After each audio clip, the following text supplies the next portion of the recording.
Greetings, everyone.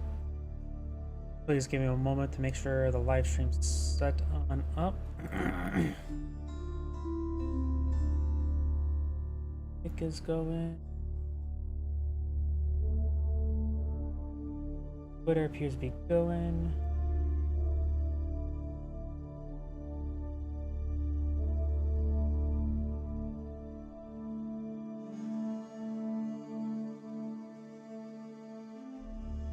It appears to be going. Appears to be going.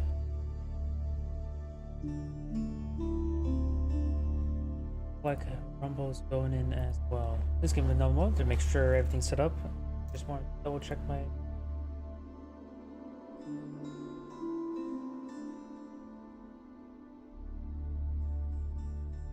I may want to free up some hard drive space as well.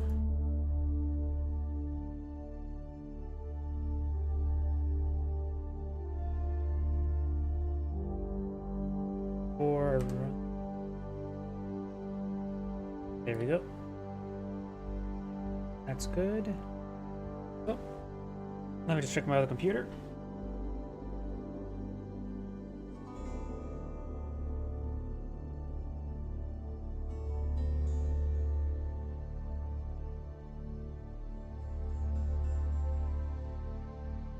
And yep, looks like my other computer is going good. So let's go get started.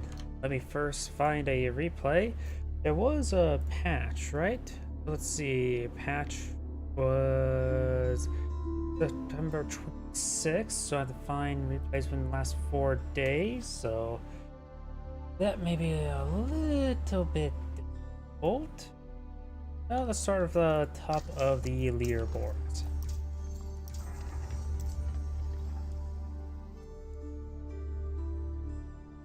That is the correct one. Got a handful of possible replays here on this current patch. Looks like a test. We could do this one here, 24 minutes. And yep, let's go and do this one here to start out the day with.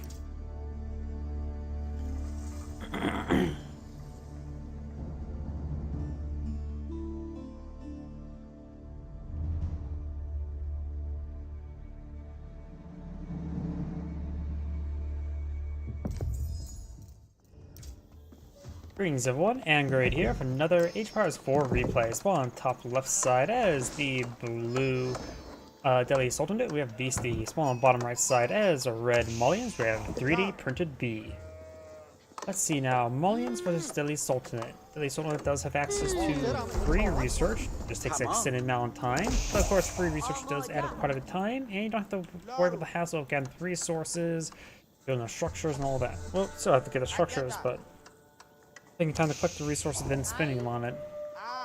It's very handy that they have, well, the Mullions do have access to the mining pit and the cattle ranch. The mining pit does provide some gold over time, improved by nearby housing as well as mining camps. See, right now it's providing 70 gold per minute. Cows do come at the same rate as oh, what am I going to say?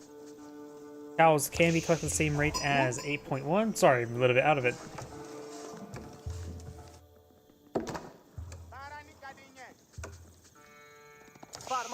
Scout moving around, we'll spot those forest puppers there. Got the Monster Core now being low down the field, which will allow him to generate gold and or stone at 75 per minute. While the Delhi Sultanate is going for the Tower of Victory, which does provide 20% attack increase to all infantry built within Sphere of Influence. More housing going on up. When it comes to unique units, the Delhi Sultanate can put out some Ghazi Raiders, a horseman that hits harder but slower. And the Mullions' entire lineup is unique, barring archers and siege units. So, if the Delhi, it always going to depend if what Delhi Sultanate goes to. The Mullions have a bit more of a counter deck rather than a standard deck. Tower Victory, of course, he probably could go for a mix of archers and spearmen. The increased attack speed will be useful for both of them. If opponent does go for Ghazi Raiders, Donzo should be very effective. They're a unique spear unit. If he both goes for a good number of archers, then he could go for his own, he can go for some Sofa. Sofa is our earlier heavy cav, which does slight bonus damage versus infantry in general. Their horseman variant, which is a augmented scout, does not do bonus damage versus range and does not have inherent pierce armor, so it is no more effective than, say, a spearman, but it has a lot more health and mobility. Bali.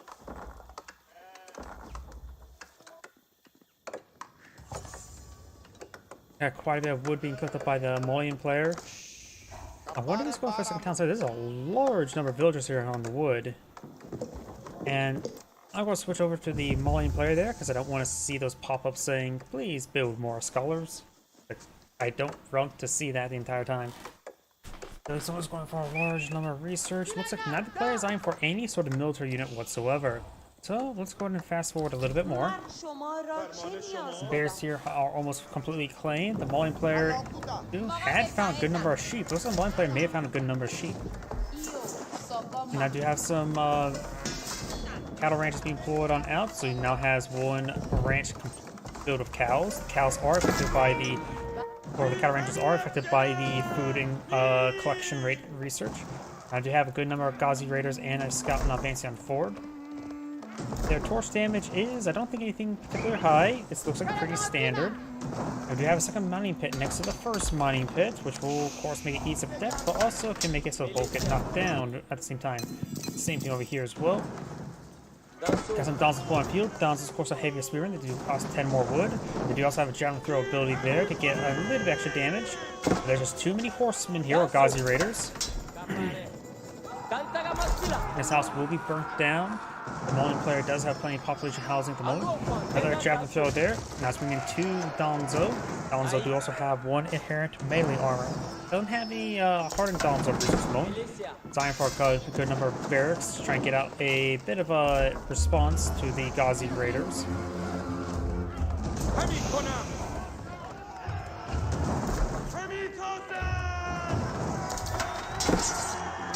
Do got a bit of a spear race there. Donzo now engaging.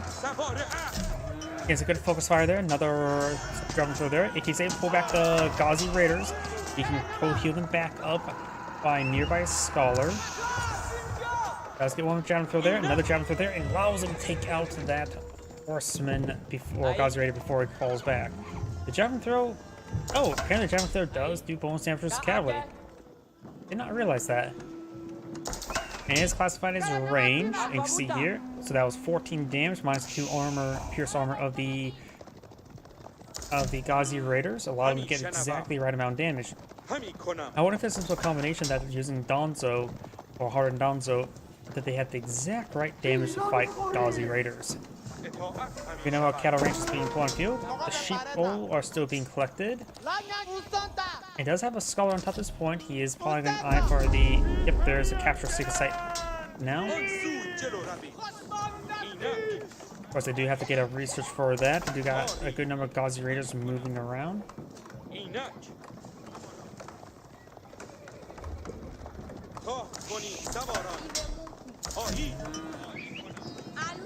We got a good number of villagers here, a little bit exposed to these Ghazi raiders. One of these villagers will likely go on down. Does see out that one villager there. Does get some arrow throws there and some javelin throws as well. There's that one villager. One Ghazi raider does go down.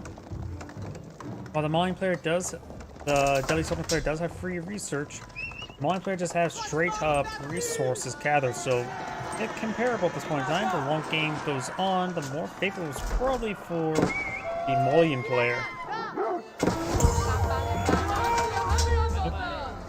Ghazi raiders now trying to engage or be engaged by these Donzo.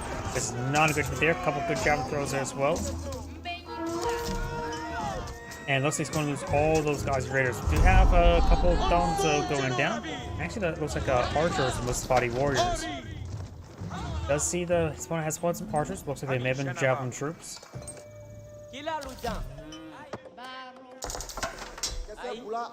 So more javelin troops would probably be a good idea. They're of course an anti-archer variant.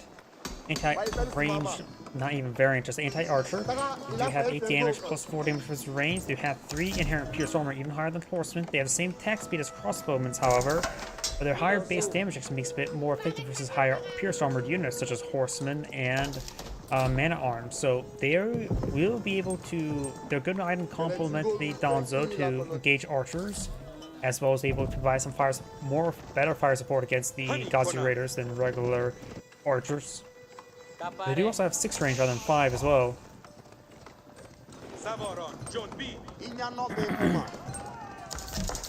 Looks like this villager may go down. Dragon Throwers do cost 120, so they're a bit more expensive. And those javelins, or yeah, just javelins, as opposed to javelin thrower, did do some great damage there onto the Gazi Raiders there.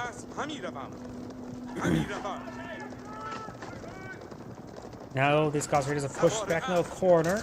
Good volley there, takes out another. Oop, a lot of overkill there. Does get some damage there. Does get the combat sprint help pursue. There's a bunch of walls here. Of course, there's the boar. Goomba could be enraged. No, Akuda Matata. I probably butchered that again. Akuna Matata. I think so.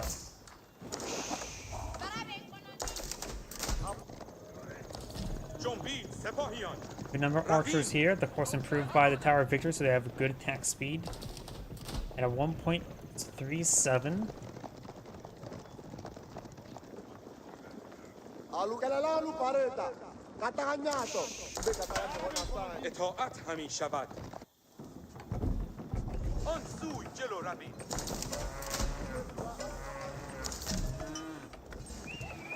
And now he's on push forward, trying to torch down some of the cattle ranches. And we'll take time to pop that cow, so the cow does go down. Does evacuate the cows there, re-enters with the cows. Cattle ranch will go down, he's going to pop the cows. With this many pop cows there, he may want to pull out a mill in this region. Oh, the cows apparently slid around. If he can pull a mill right here, that'd be great. Start collecting it up. You put more cattle ranches over here. He's definitely, based on the placement there, he's probably going to Grand Fulani Corral. I think as well, getting these cows down like this means there's still some good amount of food here for him to collect those villagers. And there's 2,000 food he can collect up at a rate of deer. He doesn't have any food research at the moment. His opponent does have all the basic economic research, including probably even professional scouts.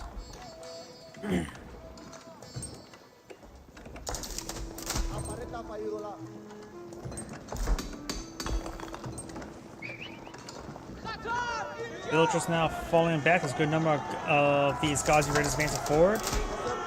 Has a handful of javelin troops here for the defense. Get some arrow fire there. Does force back. Of course, got 2 mining pits here, providing some excellent gold income. Each one's providing appears to be 102.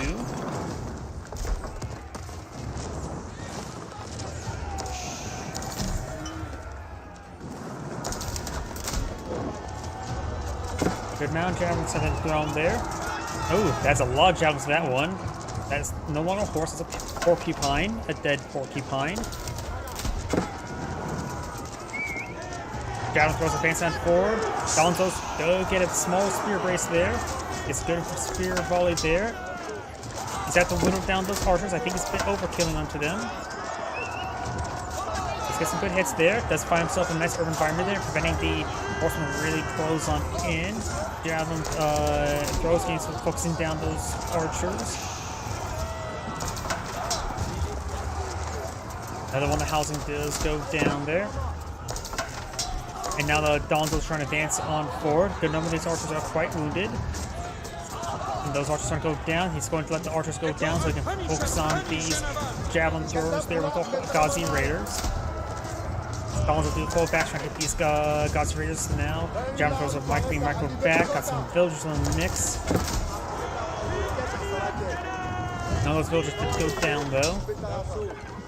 Red is also sniffing those forces on the 12 military units. Opponent's at 37.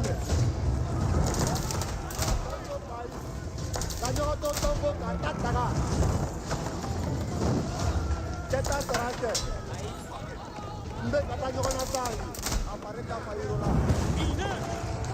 does, of course, have his Pierce armor and Pierce damage, as well as melee damage research, going for the hack armor now.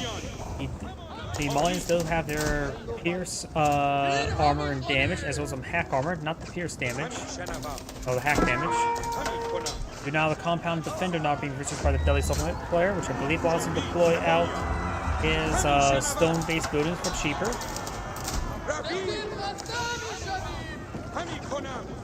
Let's get a good volley there, takes on a number of those archers. Osirius now trying to push way forward, trying to torch down this house.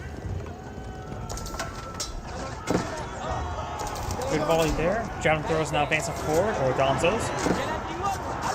Does get out one of the Ghazi Raiders there. Ghazi Raiders now trying to push them forward. We'll find the Donzos there. A number of the Ghazi Raiders are going down. Javelin throws trying to focus down these archers. Now you got Castle Age. Of course, there is no timing tech for Deadly Sultanate, unless the opponent's really slow, because it does take a significant amount of time to get any sort of research done.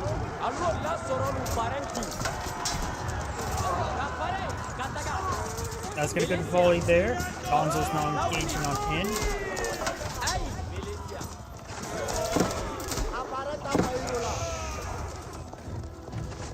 It looks like Blue's army has been largely cleaned on up. 13 to 36 military forces there. Slight value lead for Red as well. It's going for a big wave of Donzo and one more Javelin thrower. But now do you have some man-at-arms and Lancers not being fought by the Deadly Sultanate. Donzos will be effective versus the Lancers, but the man-at-arms, there's going to be a bit of trouble versus them. They do have, of course, 4 Pierce armor plus Red naturally, plus 1 for the research, additional 1 on the way, so they'll have the 6 Pierce armor, so the Javelin throwers will have trouble doing damage to them. Of course, his opponent can deploy out some Musafati warriors and anti-armor specialists, which is the cheap, but we'll have a bit of trouble there. Donzo's higher base melee armor will be helpful as an interim unit against the man-at-arms, but still not great. Good Javelin throws there. Trying to psych out his opponent. Got a good number of lands here, a couple Ghazi Raiders and some man-at-arms archers in tow. The Malian player, he is far from aging up, so it is unlikely he's going to age up anytime soon. Blue does have 1 secret site there, giving a little extra gold income. Knights and Riders, or Lancers and Riders now advancing down south. Got some Javelin throws here. He probably needs more Donzo though.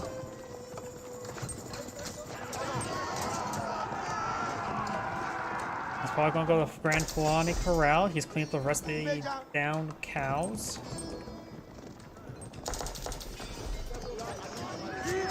Oh, that was a really overkill.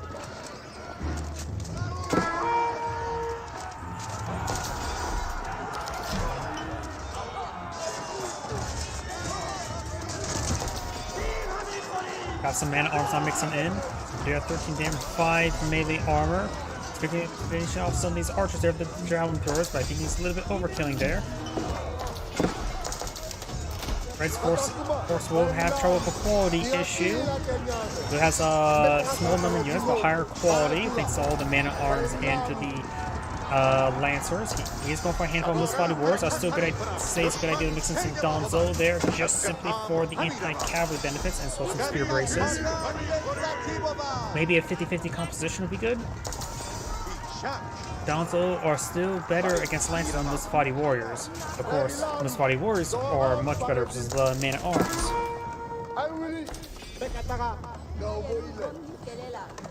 Lancers will find an opening here. Javelin throws finds an okay volley there. Musafati warriors are also pretty fast. They're right now moving at 1.69 Tau speed, which is even faster than Magadai.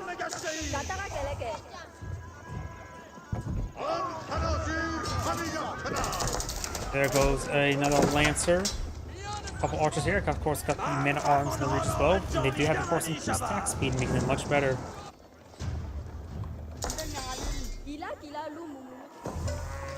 Got 7 cattle ranches here. He's built 1 too many cattle ranches. Now, he does have 7, but 2 of the cattle are simply not in there. So he has built an adequate number of cattle ranches. Now Duke out forward, keep not being pulled up by Blue. Trying to torch down some more of their mining pits. Opponent has not gotten siege engineers out. He may want to get siege engineers out as soon as he can to get out some batting rams. I don't think he has time to build on a siege workshop when if he manages to age up the time.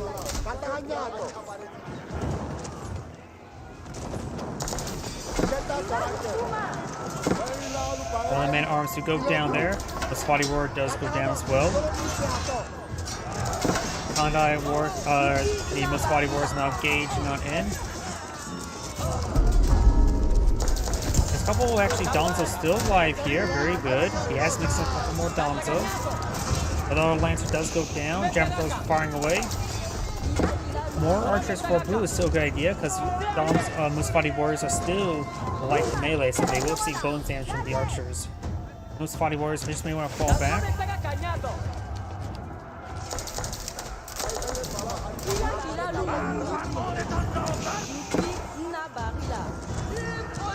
Musfati warrior does also have pretty good attack speed, and versus a 1v1 versus Spearman and Musfati warriors will easily win.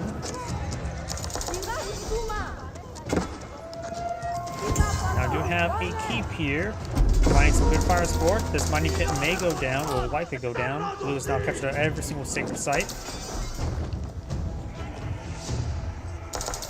And soon he will be fighting against a timing attack from his opponent. We've got veteran archer research there, so he's starting to get his veteran research going. Now Archer easily goes down there. An outpost here. Drawing a little bit too much fire there. Except that villager in time to leave the outpost unbuilt.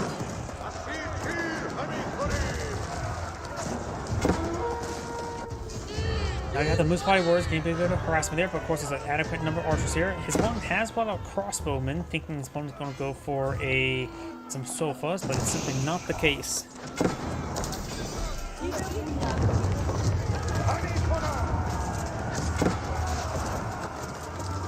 Let's do get a good charge attack there, but if there are 6 Pierce Armor, they can withstand a lot of these from the javelin throwers.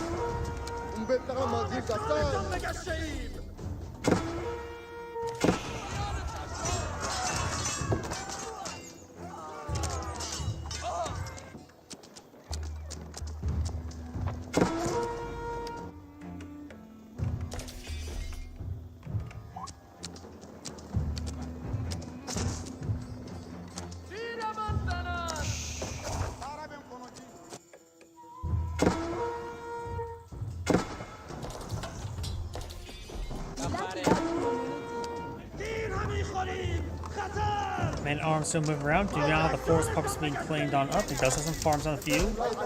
Really needs eye for food. He does have 1 level of food collection. He's now starting to break his way through these mining pits. All the mining pits have gone down.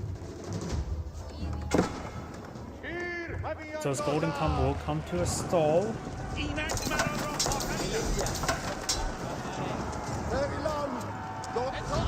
And this single Mangonel will potentially spell doom for against the Mullion player. It will rip apart everything he has, both range and melee. Warrior Scouts do get bonus damage versus siege, while they may not get bonus damage versus range, they still get bonus damage versus siege. If you get some veteran Warrior Scouts, then they can get bonus damage versus range, no inherent Pierce Armor, however.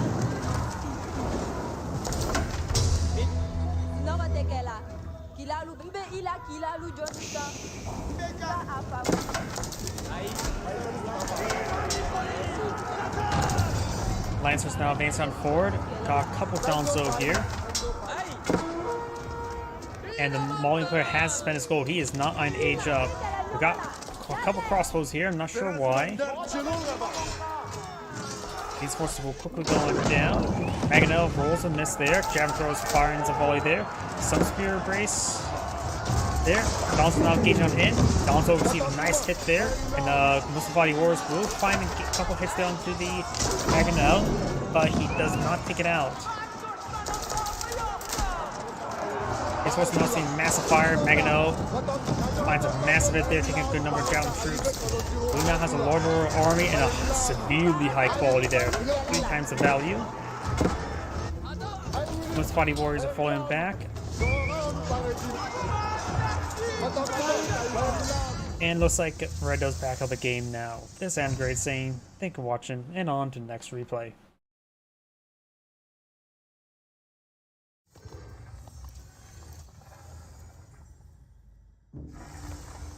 If that's done, let's go on to the next person. That was the only decent replay in the queue.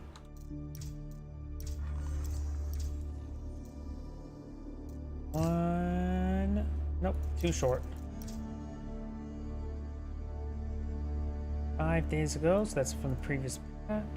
2 days ago.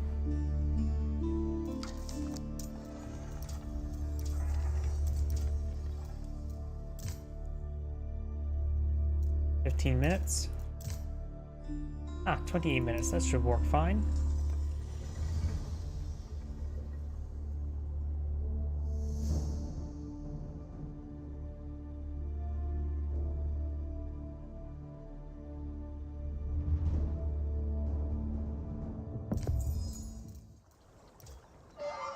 Greetings everyone, and Great here for another HPars 4 replay. Spawn on the bottom right side as the blue Malians, we have L Sensei. Spawn on the north side as the green Mongols, we have capital O underscore capital O. Either way, let's take a look at each player's economic benefits. The Malians do have access to the mining pit as well as the cattle ranch. Mining pit will allow them to get some free gold generation. There's a large number of mines over here on this map. So he should be okay as 4 mining pits, no problem, as soon as he gets up that age.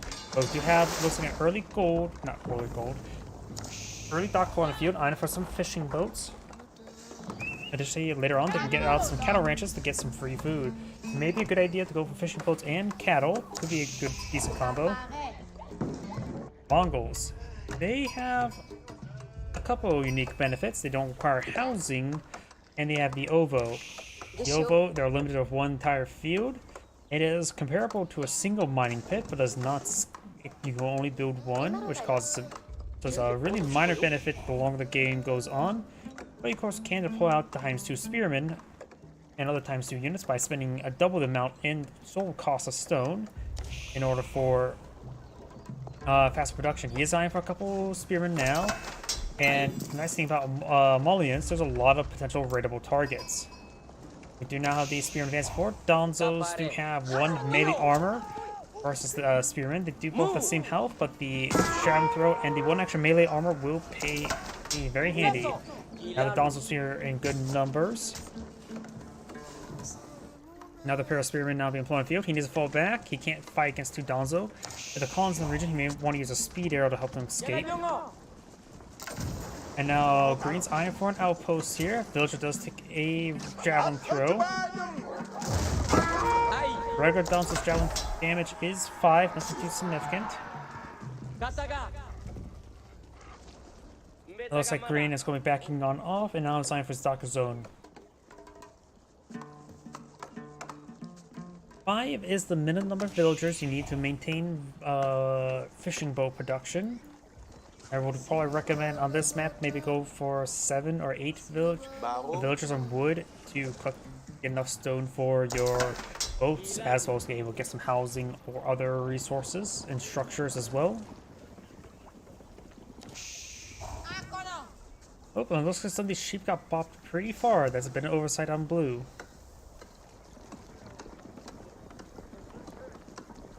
We don't have the mining pit going on up. Costs 150 wood like the OVO.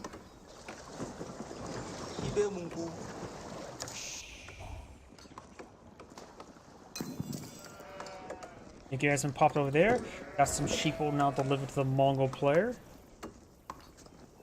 And if you look at this, there is actually the deer deposit here near Green. Nice safe location, and a sheeple to go along with him. But this deer deposit, it's pretty off to the side, so it's unlikely Green's going to click up that. We got 2 boar in the center there, so maybe pulling out town center, a single gear to help him get them nice and close by and collected. You should be able to at least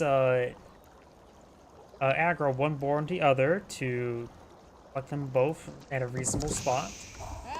Maybe at the same time as well, get 16 villagers, or maybe 15. Since both players don't have access to Wooden Fortress, but you can pull out 3 outposts. and collect up the boar quite reasonably well.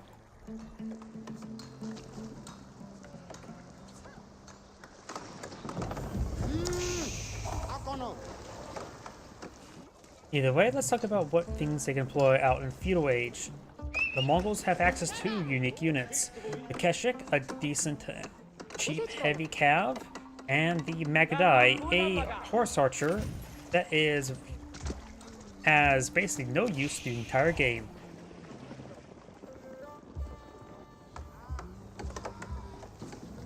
Do now the Silver Tree going to be deployed in field. This map is great for the Silver Tree due to the fact there's a lot of water to restrict raids onto the trade. His opponent could go for the Sand Trade Network as well and do something similar himself. He'll probably go for Matsukori. Danzo advancing forward. He could use a speed arrow there to help him pursue these Danzo. There's enough Mongol spearmen to overrun. There's a speed arrow now. Gives him 5 seconds of faster sprint. Does take out one of the spearmen there. This Danzo should go down. Yeah, he's going to send this one spearman to finish off that one, and the other's going to pursue the other Danzo. But this Danzo here, I would recommend for both sides deploy out a arrow ship in this channel. Arrow ships at this point in time are incredibly effective in providing shore bombardment. So a single arrow ship for both sides could be very handy. Blue is eyeing for a handful of palisade walls there. He's going to make sure his opponent does not deploy out a proxy dock and harass him.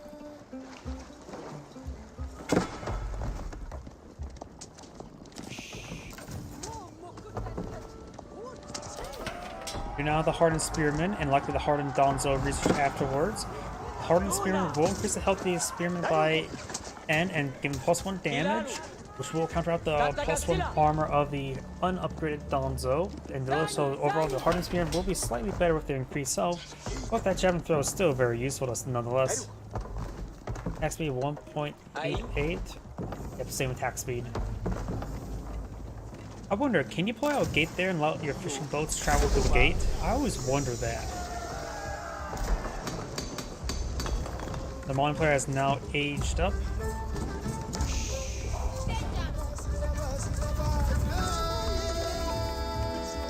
Local doggo being put down, and the Silver Tree is being redeployed. He did it a little bit off to the side. I disagree with that. He should have put in the corner. Why? There's some trees here. They would travel along this far side here to get to here. Now right here, they can travel in front of those trees.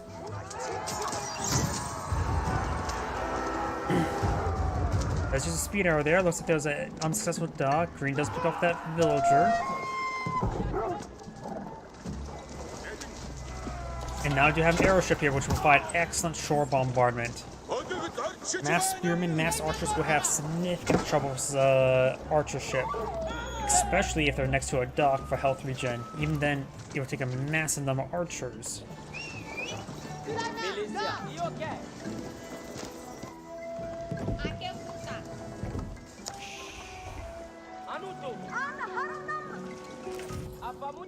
Looks like the traders are going this around, but it does mean increase their travel time.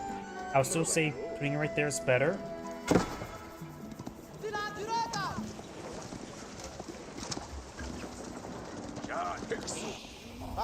Mongolian village now push forward as well, trying to get another proxy docks, and this one will not be spotted. Then I noticed that he's been microing the fishing boat or the aeroship around. It may be on a patrol move. Nope, it does not appear to be on a patrol move. First dock is being employed on out, or second dock, really. Do now have a stable now put on field. He may be eyeing for some Keshiks. He does have 450 stone. That's enough for 2 pairs of Keshiks. But he only sees a bunch of Danzos. Probably, if he goes for Keshiks, he better send them around a long way and eye for some raiding.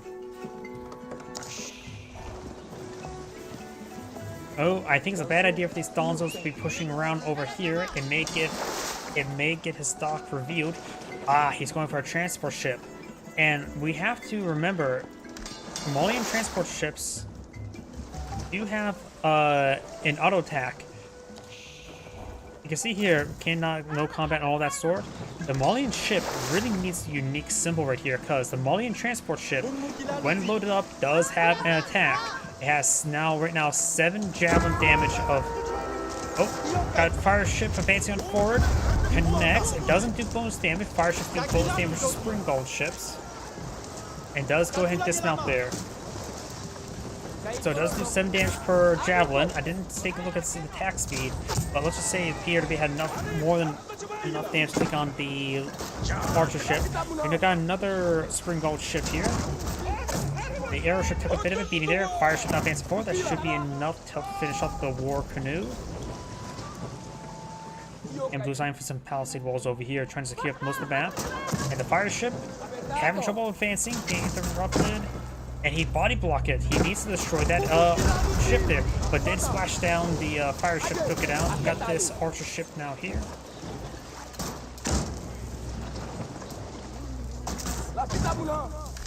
What's the neat tech? Archer ships fired 2 additional javelin weapons. Huh. How powerful is that? 2 javelin weapons? Is that the same damage as the transport ship? Because that is actually quite significant. I rate arrow ships really highly, in which that will make it sound incredibly powerful. That is a fishing boat, not a fire ship.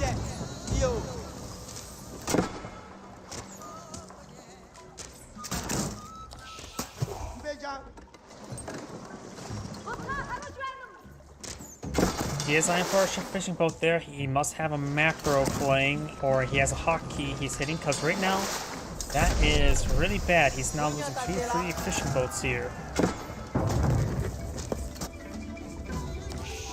The Malian player is now advancing to the Castle Age, which does also give him access to this bunch of resources. They don't actually get any unique units in this age, do they? The only thing they get in unit-wise entirely is just siege weapons, siege units. Does find this villager. Kashik's now advancing on forward. The Mongol player has enough resources to age up. We may see an age up now. And is going for the Kurultai. The longer the game goes on, the more in favor of the Malian player, because the most Mongol players don't even go for level 1 improved research. I would still recommend Mongol players go for level 1 improved research for all of them. Maybe you can skip out on gold if you're going for the silver tree. Does at least give you a little bit more economic benefits, because right now in most matchups Mongols are on the back foot. They don't get any real economics other than through the OVO and the lack of housing, which is nice, but nothing spectacular as, say, the mining pit.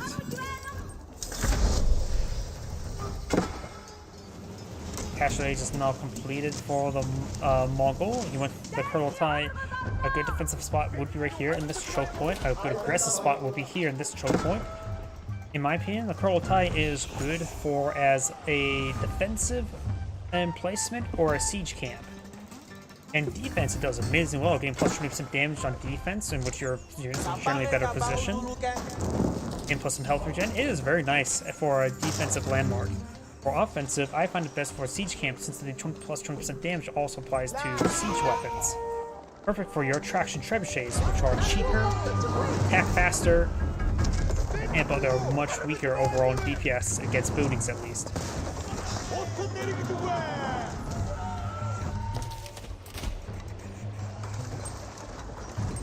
Looks like the Malian ships are a little bit dancing. All of them are currently idle. He can retasking these fishies over here.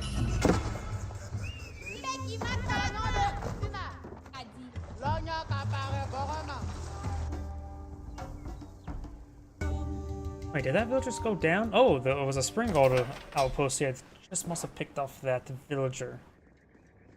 The Mongol player could eye for some outposts here to get some better trading. Faster traders at least. And increased speed, which will result in directly better income, since the value of the trade network is based on distance traveled, and necessarily how long it takes.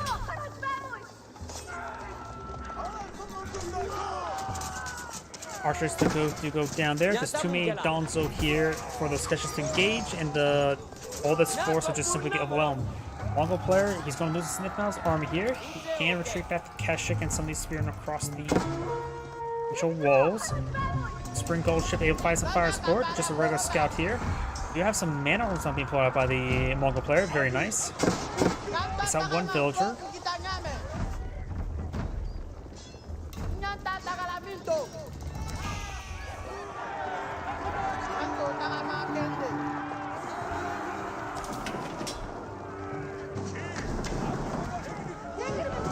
Roll up house. We're seeing quite a bit of fire there. The Keshik does go down to the jab and throw, and that mana arms took a nice hit there as well. Remember, Donzo's jab and throws do affect cavalry. Your bonus damage is cavalry, so they're a decent way to poke against cavalry if the cavalry is not poking against you. Now, I do have the Kurotai here, which apparently does affect ships. I did not know that. So, got multiple sources of health for Gen there, but he does lose that Spring Gold ship incredibly fast. I mean, they do have good base damage. I didn't realize they were effective versus Spring Gold ships. You've got a couple fire ships here, which can be very good versus land units. It does do 95 explosive, so it should be very effective versus these units. It will one-shot the jab and throwers, and not one-shot the defending Donzo. Fire ship base support, he does focus fire them down, prevent it from exploding on them. Prototype needs to stay back. He can't be advancing for these catches. There's too many Dons on the region. Mana arms not making advance. Mana arms are a great item at this moment in time. He needs to get these catches engaged. These veteran Musfati wars keep his mana arms alive. More mana arms push forward. Does have first increased damage and the health here. But he's starting to get disintegrated. There's too many forces here overall. So I'm breaking through. Now I've got the defense arrow there, giving him +2/+2 armor. I'll show you guys the upgraded arrows, the whistling arrows. Now I've got a couple catches in the back line, hitting some of these javelin throwers. Looks like the Mongol player will manage to hold it. Just using higher quality, smaller fours. Right now he's severely outnumbered. More of the Musfati wars in point of view, which are good versus heavy. But we do have a Mangonel here. The Mangonel, of course, will get additional 20% damage there, as well as even health regen from the Kurotai. I'm pushing forward as well, trying to gauge this mining pit. So I'm surprised he built a mining pit over here, and not just say right here or here. Gotta keep going up there. We do now have the Kurotai deployed on the field. Does he have improved siege engineers? Nope, he does not have siege engineers or improved siege engineers. And the multiplier does have 101 civilians versus 0.61. In particular, the gold per minute. The Mongol economy is great. The Malian player, large number of units are a little bit idle. When I say idle, I mean not collecting at the moment. Mangonels do technically counter keeps. They do have longer range than keeps, and they do also have bonus damage for structures. I would say keep the Kurotai there, let it draw some fire there, so allow the Mangonels get some nice vision onto the keep to counter barrage it. We now have imported armor being brought in by the Malians. The Mongol player may want to get a dock over here for a better collection point for those fishies. Maybe one over here as well.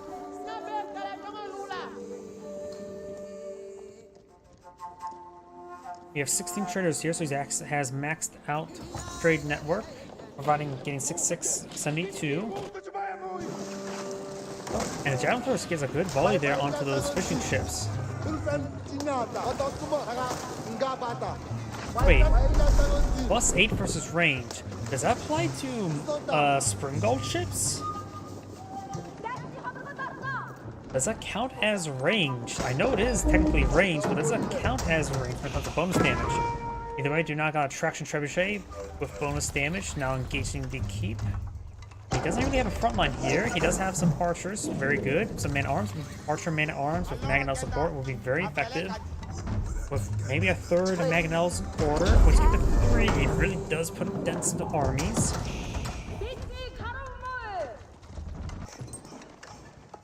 Mangonels do bonus damage versus range units, as well as building, and as well as ships.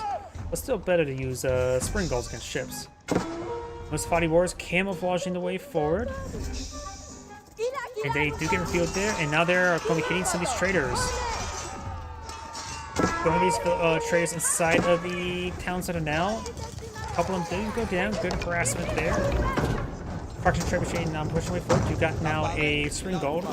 Remember, these siege units can take a hit, but they can be healed up by overtime by the... Ooh, got a couple good shots there. Take out Mangonel. Good enough of those traders have gone down. Blues so far killed up 22 civilians. Mongols only killed 7. Now the archers going to push on forward to engage these Musafati warriors.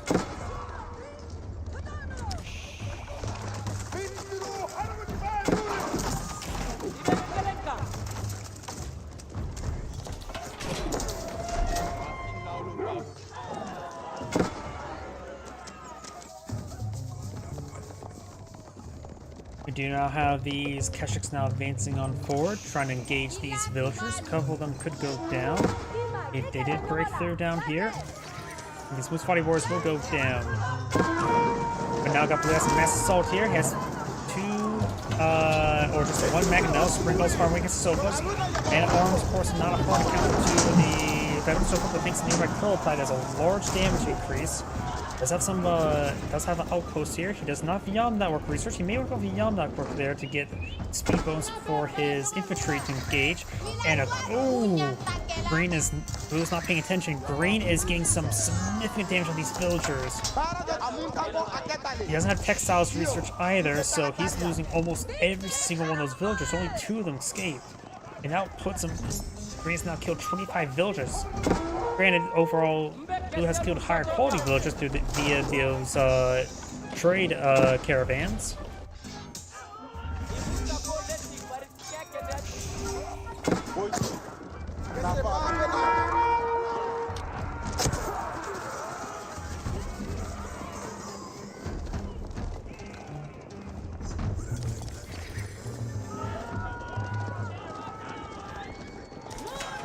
Now, multiple these traders will go down to the Sofas. At this point in time, with this many Sofas in the field, he may want to station a small garrison of spearmen in this region. Keshiks will go down. Sofas are taking quite a bit of hits there. In the center, we've got these forces moving around.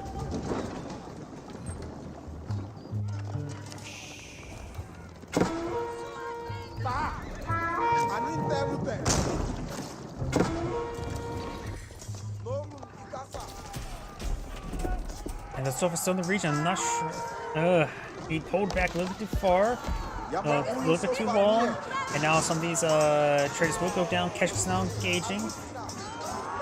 Various infantry forces advance on forward. Does take out a couple of Sofa there, but does take out a number of traders.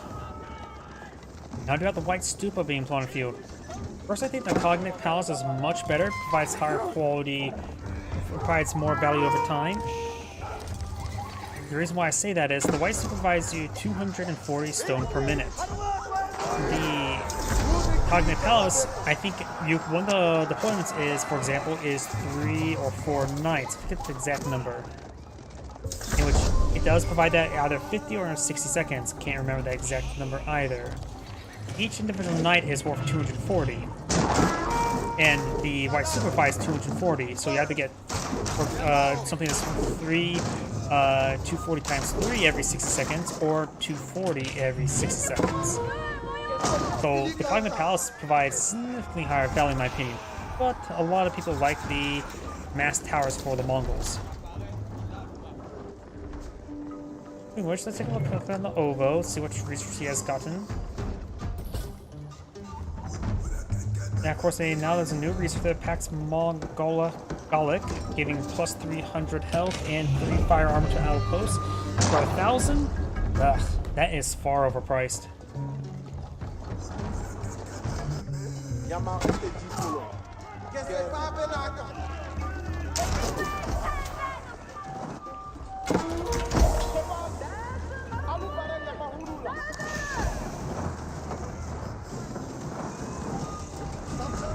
Down throws good volley there. There's no Musafati warriors in there. Trebuchets do get taken out by the Mongol Spring Gulls. Taking out the blue Spring Gulls now. It's 5 versus 3 at the moment. More Sofas here. couple Keshiks now pushing their way forward. Only has the increased attack speed.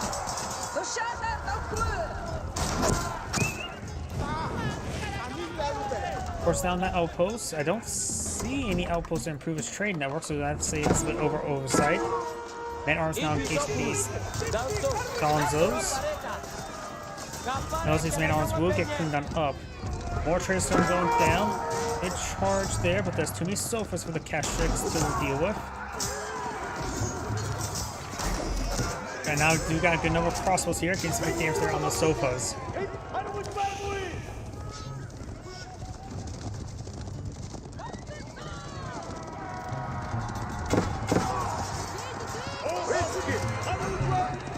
Trying to fall back to those crossbows, takes another one there. How many traders remaining? He's down to 7. That's a good number of them down. He has the next age. He may want to go for stone commerce, get a bit more stone as well. He has maintained good stone income thanks to the white stupid, that's for sure. He's able to get some improved research. He's now going for lightweight beams. He will also go for improved lightweight beams. Make your, you know, if you manage to stream and sneak a couple of man-at-arms there, if there was an engagement there, sneak a couple man-at-arms along the side, you can start eating your opponent from inside out with the man-at-arms. We do now have 4 other hunters now being pulled on field.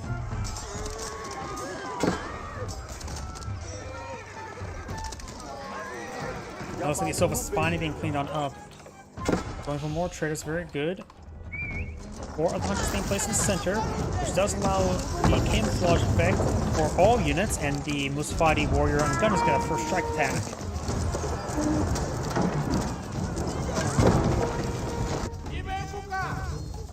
Imam moving around. Blue has claimed 4 relics.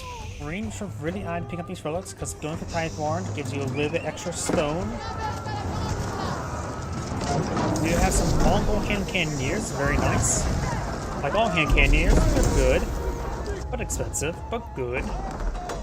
Now we do have the elite sofa. The Sofa King is going to come. 4 other hunters now being placed here. We do now have a Mongol Bombard.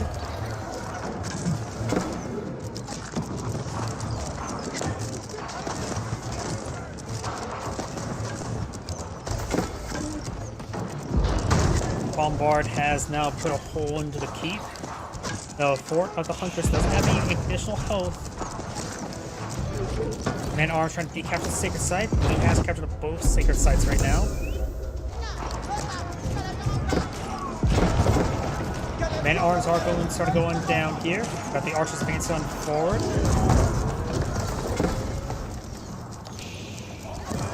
We do now have the improved raid bounties being pulled on out.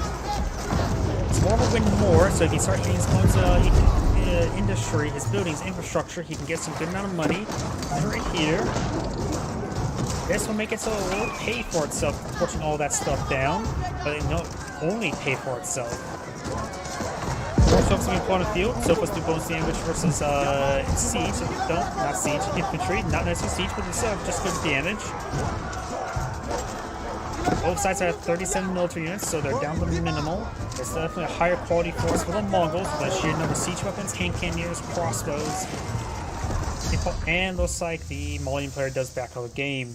This Angrade saying, thank you for watching, and on to the next replay.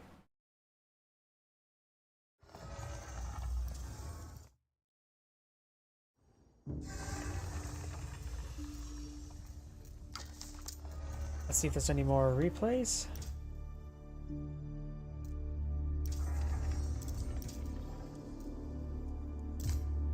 High view? Nope, not long enough.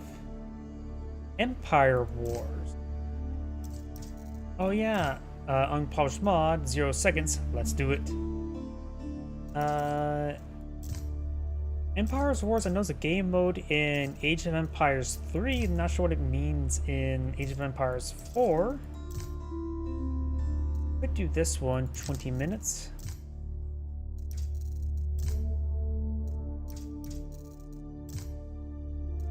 20 minutes. Let's go ahead and do this one instead. Then we'll head on to another player.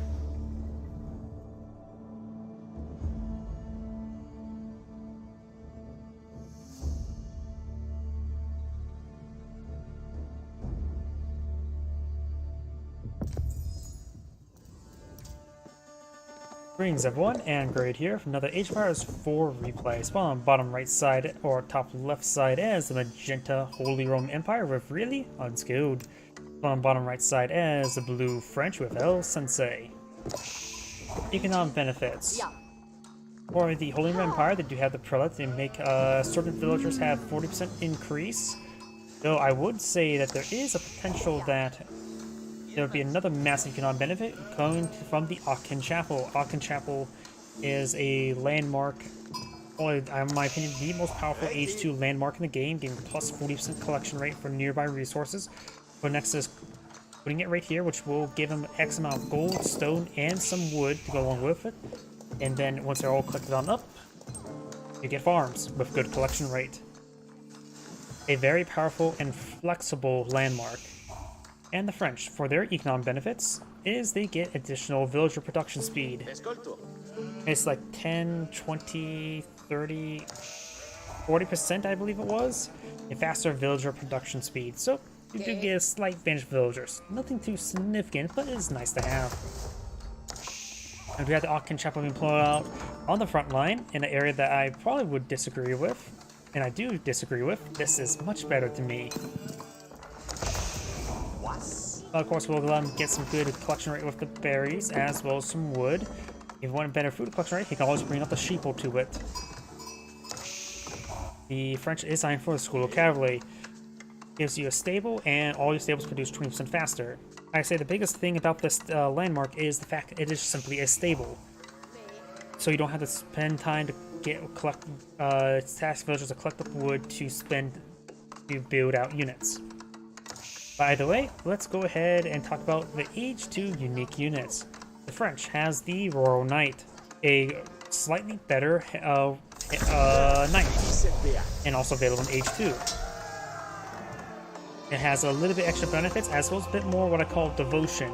More research to go along with as well, giving their charge attack is increased, and there's a research to make it even better, as well as chivalry, making you give you health against out combat. So if you got a lot of wounded knights, research chivalry, and it will pay for itself. You have enough time because these guys do have a good amount of health. The Holy Roman Empire unique unit in Age 2 is the Feudal Age Man-at-Arms, one of the hardest things to deal with the entire game.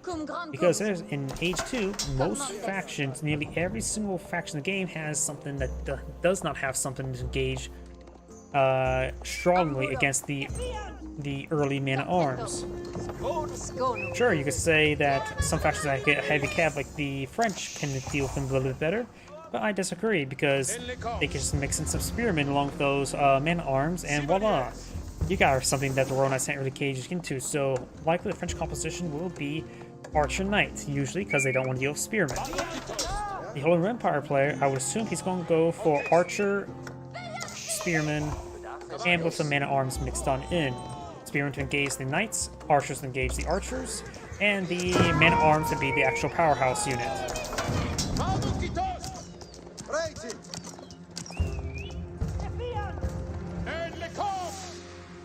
As for the man-at-arms, would be a good counter versus the archers, as well as something to force the Royal Knights to fight, probably inopportune.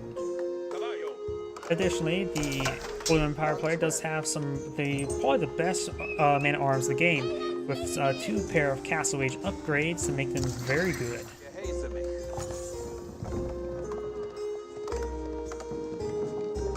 Let's see now. Also, the French design for a second town center with a mountain of villagers on stone. It appears that the Holy Empire player is going aggressively defensive with his spearmen. Also has some horsemen out on the field. Right now, the Holy Empire player does have 14 military in the field, which will give him a good defense against the Royal Knights. There's only 2 on the field, which they're both located here. One on the build queue, a couple archers being pulled out by the French now. The horsemen will be a good item to engage those archers, of course, because horsemen get bonus damage versus archers. Or anything ranged in general. Zalak Doggo now being stabbed.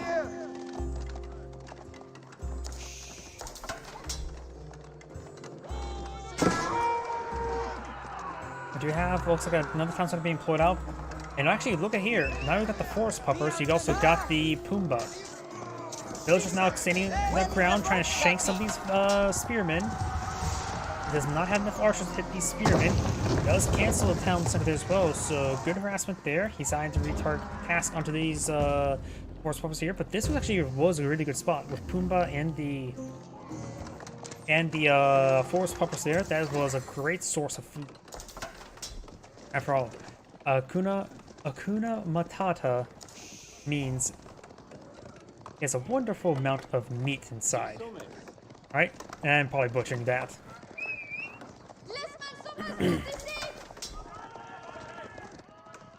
We do now have, looks like a couple of villagers there on the gold. Survival techniques being researched by the Holy Roman Empire. He's going to get his own forest puppers. Does have an outpost nearby. Has 5 villagers tasked there. Also going to task another 5 villagers onto these forest puppers.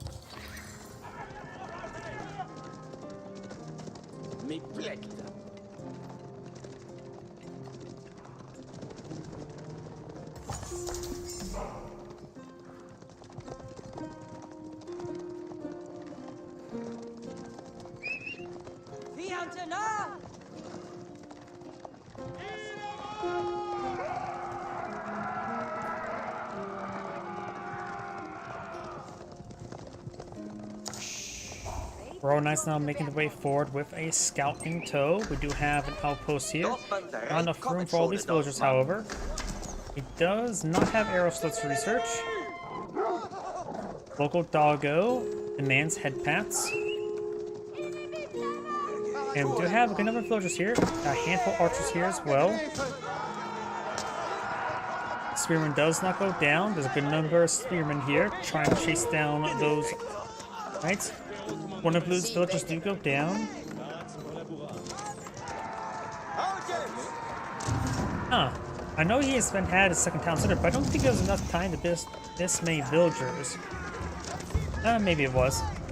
But either way, Blue does have a slight villager advantage and will continue to grow.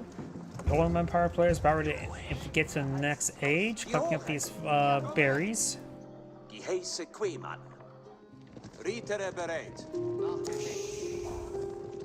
You will probably build a Regniz Cathedral, or no, it could be possible to build the Bulgarov Palace in order to get out a big wave of infantry.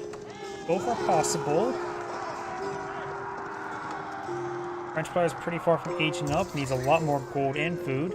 Now we do have the Regniz, how do you pronounce it? Regnit Castle Cathedral, which will allow him to get double gold from relics.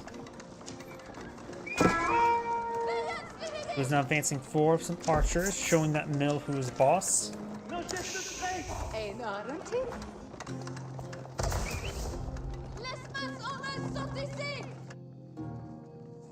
It looks like the French player's dying to collect some of these forest puppers now. Oh, nope, he's going for a Pumbaa.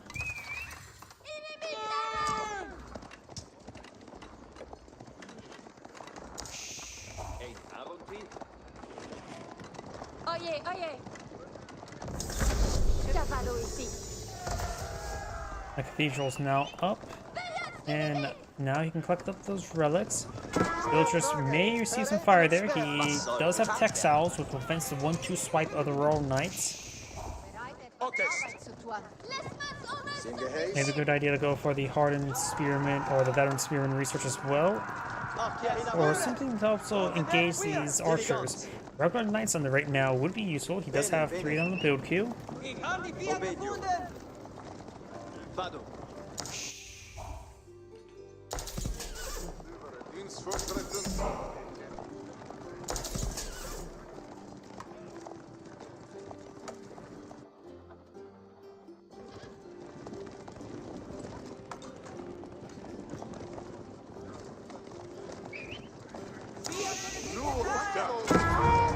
Knight does see a bit of damage there. These archers do have 6 damage at the moment, so he needs to get one more Pupa Storm to make it so they do 50% less damage, 1 damage each. On advancing forward, Knights now mixed on in. Horsemen and Knights will be able to deal with these archers no problem. Spearmen looks like in general a move forward to get as many slices as they can.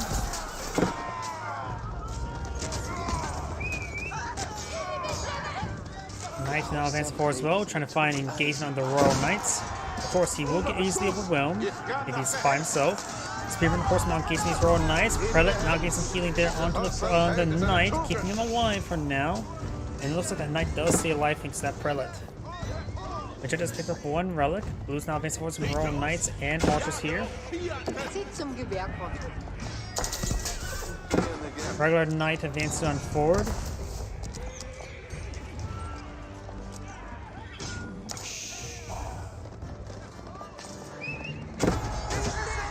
Knight does go down there. Horsemen and Knights are engaging.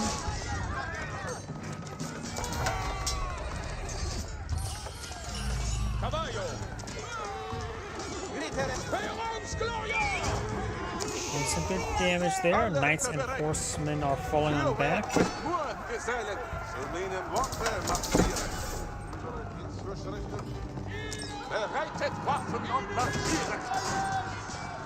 Ritter, staan bereitet euch, wir marschieren.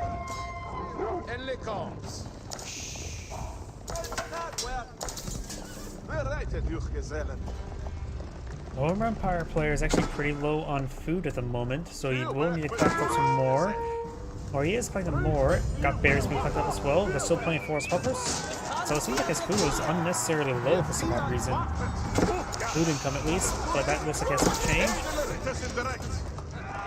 Knights are now closing on in, getting some good damage there onto these archers. French player still is not aged up and still a bit far away from aging up as well. It looks like Magenta's archers starting to go on down, or spearmen. Magenta's eyeing for just full knight production. At this point in time, full knight production is probably good. He doesn't have any additional pierce armor at the moment, which I have to say is a big problem. He can cut the archer damage in half if he gets pierce armor.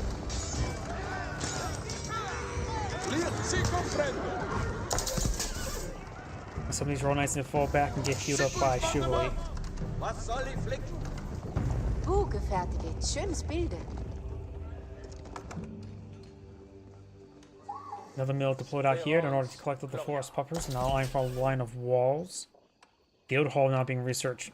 I do like the Guild Hall. The Guild Hall automatically generates resources, and it generates resources faster if there's something, if there's more resources stored in there.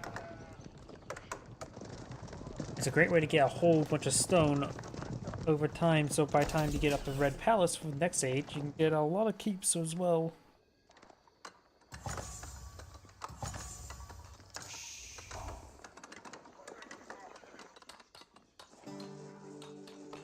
The boar is still being cleaned on up. The boar has 100 food left, not a whole lot. And the French are running out of natural food sources over here. There are some berries he's cleaning up, but that's going to be very quickly. There's also a good amount of resources down here to claim. A town over here could be reasonable, and there may not be enough space there. Villagers getting hit as well. Some of those villagers do go down. Bringing back some prime rib. Got a single spearman here as well. Knights are simply getting overwhelmed.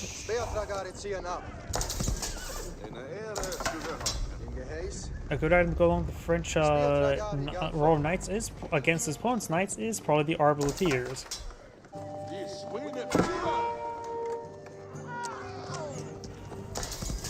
Who's going to lose some villagers back in the back line? Very good.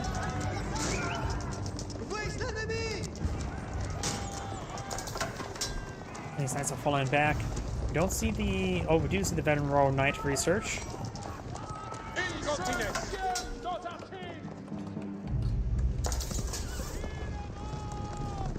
These forces are moving around. Archers now making their way towards the center of the map. I've got Magenta now eyeing for a second town center. That's a little bit unusual. He may not eye the Palace of Swabia. He decides, like, I need another town center now.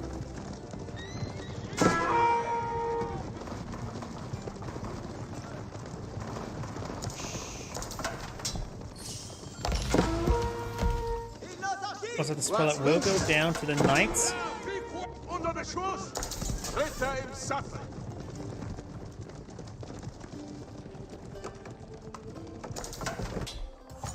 We got a good number of villagers here.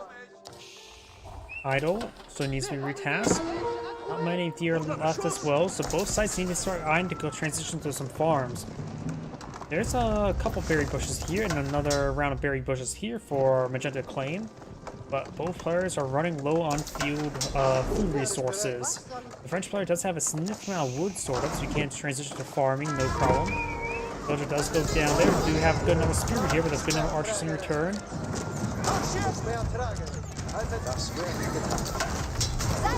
Looks like these villagers will go get inside, but did take a bad path overall. Mercenary repair will keep that tower nice and alive. Now got some Arbaletiers deployed on out.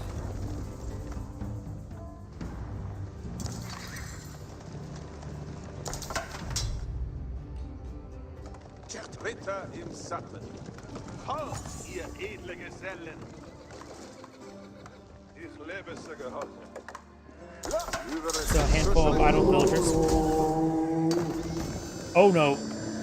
Okay, it does fall back in time, and now here comes a charge. Magenta has picked up 3 relics. Blue has 1 and a Sphere of Influence. This other one's pretty safe for blue as well. Knights are falling back. There's 11 knights here versus 10 Royal Knights. Blue does get a decent charge attack there.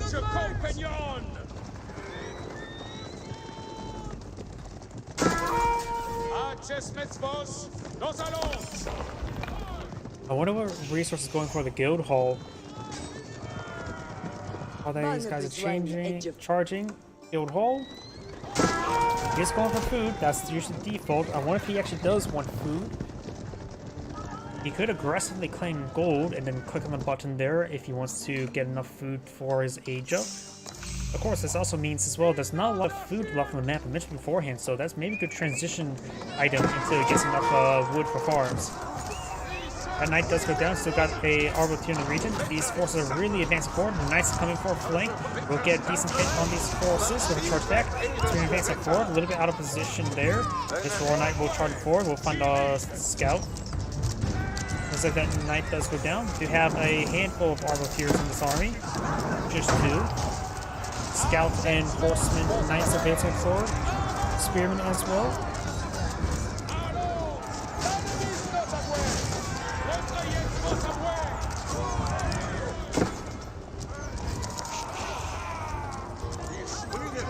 And the Town Center arrows is getting some decent damage there onto those archers and Arbaletiers. A couple of villagers to go down. Blue's now killed 7 villagers.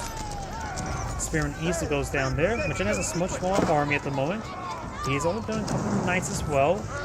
Spearman now advances pop out of the town center and engage. Knights and Spearmen are getting some good hits there as well. It looks like one of the Arbaletiers did go down. Archers do bonus damage to Spearmen. It looks like Magenta will simply get overwhelmed, and Magenta goes back on the game now. That's Anna Grade saying, thank you for watching, and on to the next replay.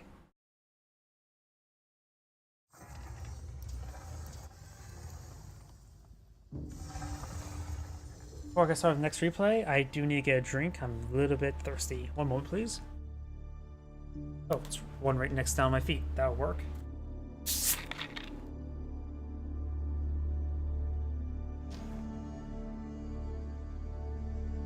Having both the Solaris stream and this stream, my voice is going to be a little bit quiet. Let's see, that may have been the last... Yeah, that was the last available replay, so on to the next player. Last online 2 days ago.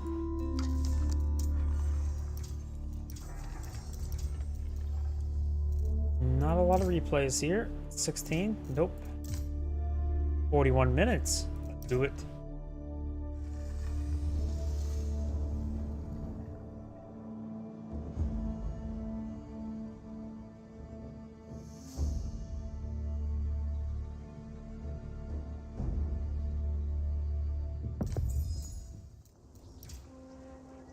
Greetings everyone, and Great here from another Age of Empires 4 replay. Spawn on the left side as the Magenta Chinese, we have War TX. Spawn on the right side as the Blue Abbasid Dynasty, we have MSN DKTTV. Oh yeah, doesn't like the Chinese no longer start out an Imperial Official? Yep, he immediately deploys the Imperial Official there in order to get his increased resource collection rate. Very nice. And let's talk about economic benefits. The Chinese are able to deploy out a Imperial Official to get the increased drop-off rate of 20%, and also allows them to supervise certain structures for a fast production rate and able to collect some taxable gold income. Village over here. The adversary player does have one of the most powerful economic benefits in the entire game. Year 1 Golden Age. After 10 structures are built, get 15% increased collection rate for all resources. مستعدة.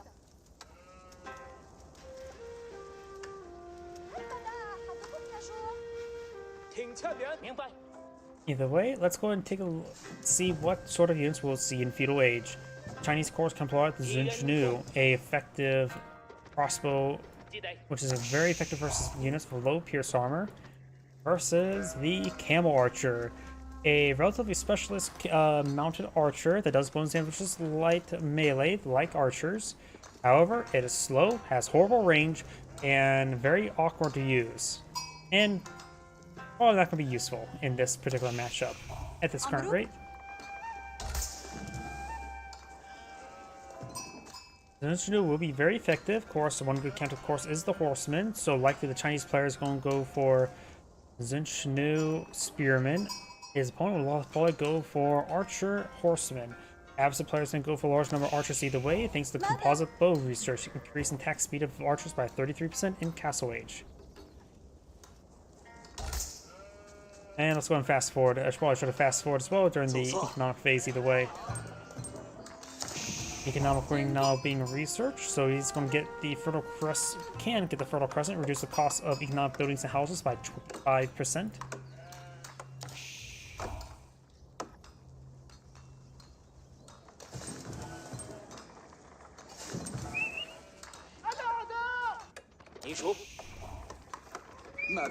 Okay, now Bardic and the Sun not being employed on field, very nice. Which is a defensive placement. He's going to deploy it out next to the Forest Puppers. If you take a look at the placement of Forest Puppers, blues are, magentas has one pretty far forward, the other ones are off to the side, roughly same distance as well. Here comes a tree placement, blues in front here, while magenta's a bit farther out, so magenta is harder to use for natural protection, but they're also safer to claim. Blues is a bit easier for use as natural protection, but of course, can be exposed a bit more easily to harassment as breaches are opening.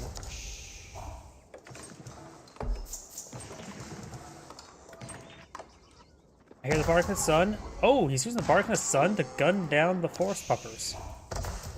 Oh, he's just made a bunch of Bambi situations happen. We now got the Imperial Academy going on up. We do have this Forest Pupper right here. And thanks to that, him gunning down those Forest Puppers like that, it spread them out. I sort of disagree with that, honestly. Song Dynasty is now available, which allowed the village to produce at 15 seconds rather than 20 seconds.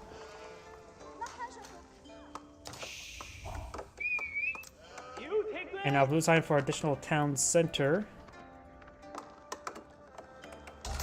And blue or magenta is not coming. Oh, is eyeing for archer range now. And I hate to do this, but all of a sudden I just have to use restroom. I'm just going to let the, since magenta may be eyeing for a bit of aggression, I'm just going to have set it to follow magenta's camera around. My apologies.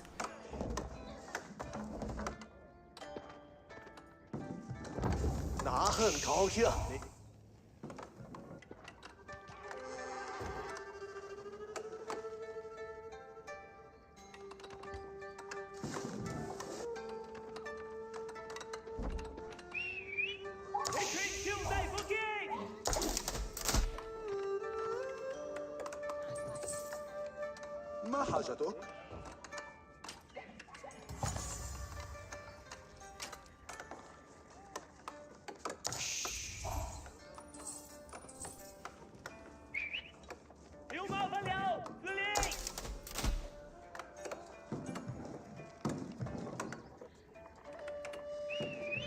نواجه مشكلة هنا.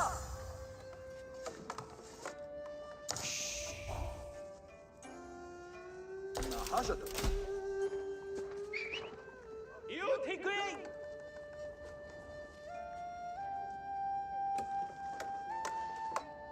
لدي مهمة؟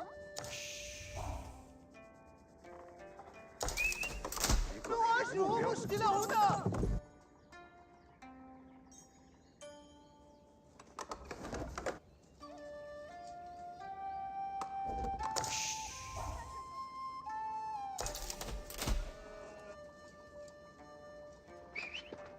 الأعداء قريبون! 蜡奴被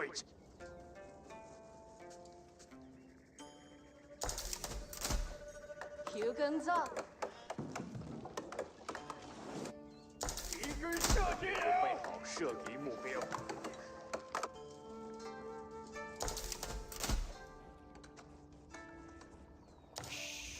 混蛋霸流！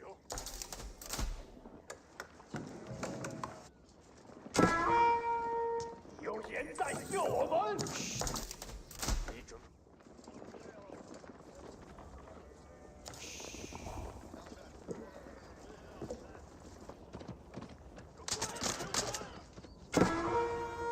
受到威胁。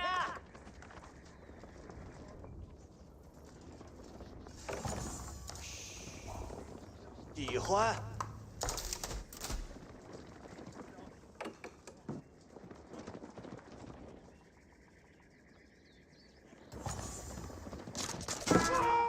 该死的，他们在攻击！العدو!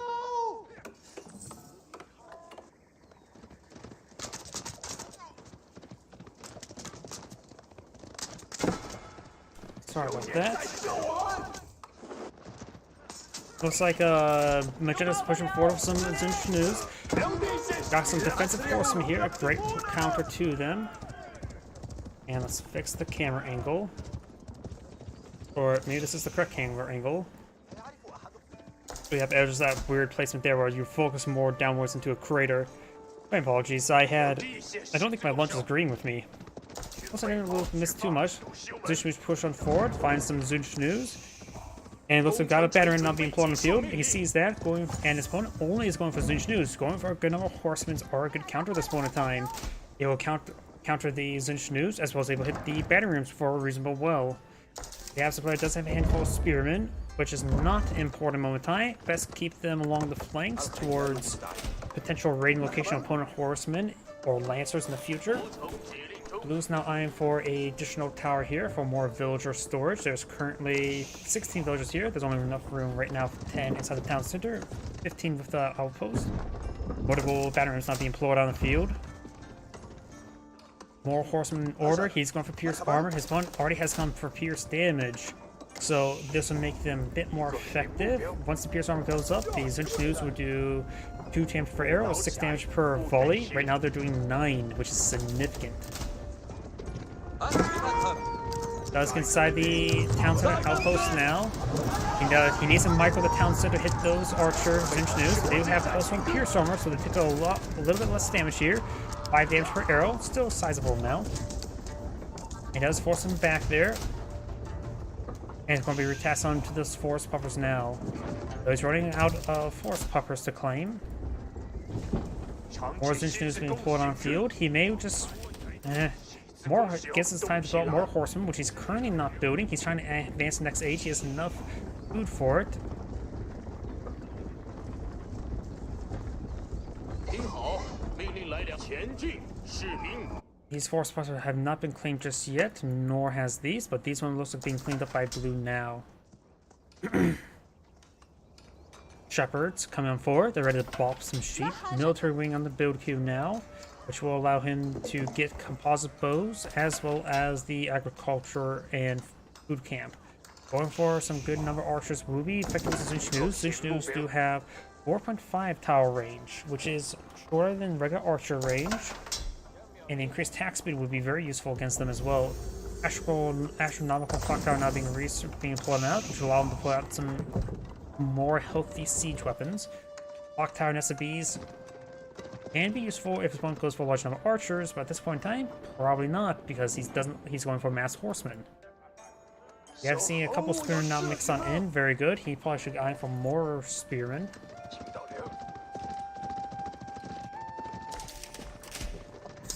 一座建造铁骑的建筑，建筑 And now I do have the 有 veteran 看着不错。 Zinshu, the upgrade on the way. 要自先寻我。 This could be a brief timing window for him to attack without his opponent getting any research up and going. Military Wingstone needs a bit more time. Does he have Golden Age Tier 2 yet? No, he does not. And still a bit far away from it. The increased research speed would be handy in that situation. We do have Hardened Spearman and Arrow Slits being researched. Let's go on. He has 2 outposts here of Arrow Slits. But there's no villagers nearby. I'm not sure why he went for a second outpost there. Well, the Forest Puppers has been playing. Horseman tried to hit this villager. Spearman and Zinchnu's now advanced on forward. And there's going to be a good spear brace there. Those forces do some good damage there. Has veteran Zinchnu. So it does 6 damage per arrow, 3 damage per arrow. So 9 damage per volley. Do not have a pair of camels.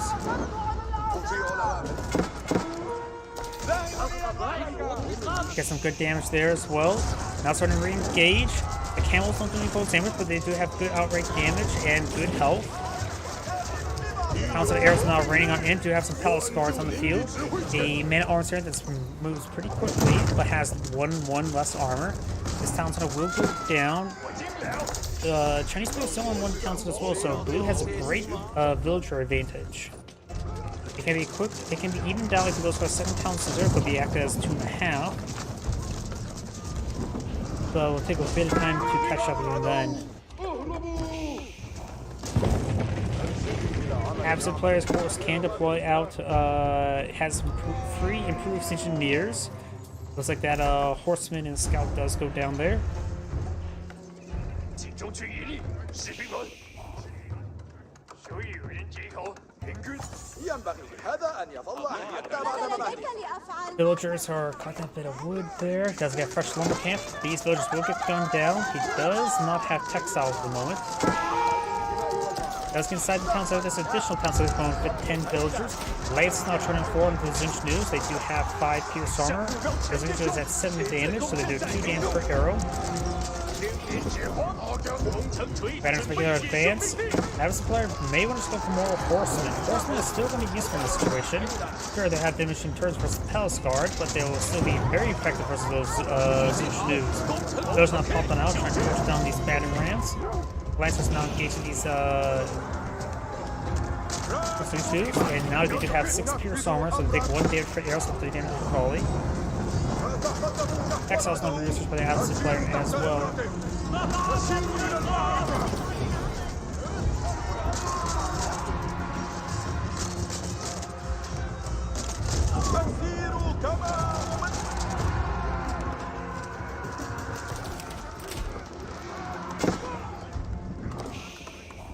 سلاح مشيد جيدا ماذا لديك لأفعل شيئا ننفذ الأوامر دائما 攻城成器，正在前进。 بناء مشيد جيدا تم البناء 士兵们，仔细听 These forces now pushing back up to the north. We do have a good amount of berries being collected over here. And now these Zinchnu's and Palace Guard can get some good damage on these villagers. Though some of these villagers are a little bit off the side, so they will get reviewed. These forces are falling back. We have some Gilons now put on the field as well. حسنا ما المطلوب في طريقي إلى هناك سأبني ذلك الآن Also, the recent patch made Gilons a bit more expensive. Their attack and damage all seem the same, but now they cost 150 rather than 120. أنا سأزداد ببعض العمل Lancer took a bit of damage there. More crossbows, more man-at-arms back here, or palace guards. أنا مستعد للدماء والمعركة. ما هي أوامرك؟ حان وقت العمل جاءت الأوامر بالتحرك Lumber camp will go down. We got some of these palace guards stream on in. They managed to get past these walls before, and now do have them hacking apart some of these villagers. Blue does have a superior number of villagers. Zinch News are making way forward, taking out some of these villagers now. I see Magenda's going for some granaries on the map, but more on that later. These villagers trying to run away, find another wood deposit. As mentioned beforehand, those wood deposits said they're more vulnerable. You can see here, this is one of the more vulnerable natures. Up here, they got some lancers hitting some villagers as well. A couple more villagers will go down.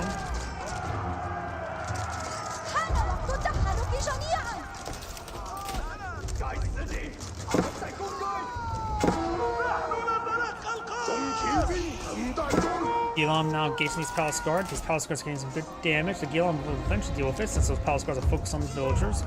These palace guards are trying to hit more villagers. The hacks apart that lady.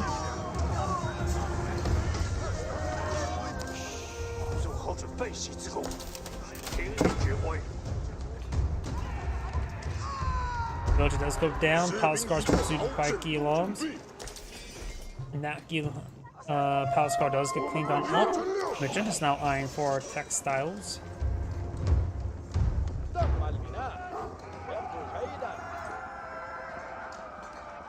بناء مشيد جيدا. بذلت مجهودا جيدا. Getting some good damage there. We do now have horticulture now being researched for the Absa player. No economics for the Magenta player, barring Blue Barrow. Now Gilon's getting some good damage there onto these Palace Guard.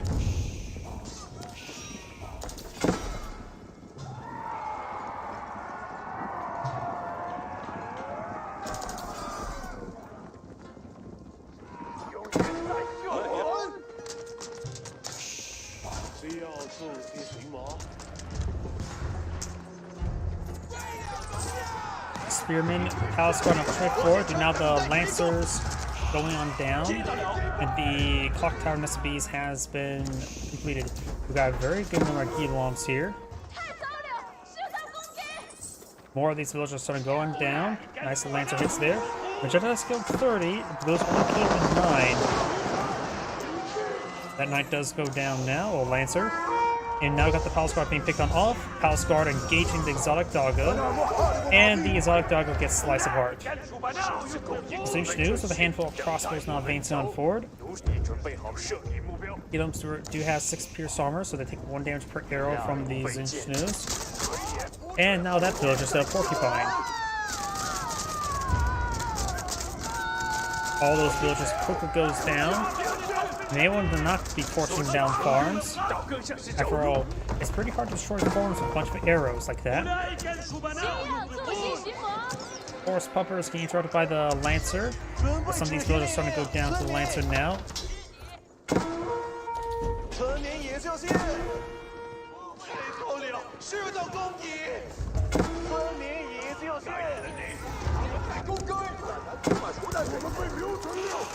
Lancers or crossbows and advanced war against good hits there on these villagers. Blue is not really proper responding to this whatsoever. He's getting annihilated. Getting gunned down by the Zinch News. Got these Lancers over here. Magenta does have some crossbows here, which are good and all, but there's a good number of Lancers here. They didn't get a charge attack, but still should be able to get some good damage onto those crossbows. A couple spearmen here is advancing forward. And he will quickly take out those Lancers. This Lancer is still alive in this region. The villagers trying to play around the Rosie. A couple of Gilons and Lancers now engaging these Zinch News. The crossbow will gun slice apart.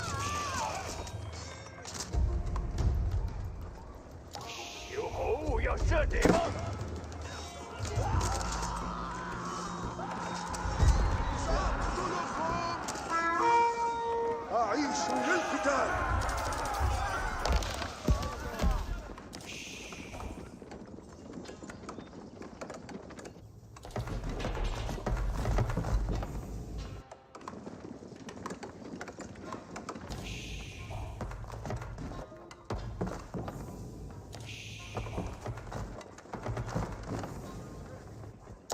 Magenta's not going for a big round of palisade walls.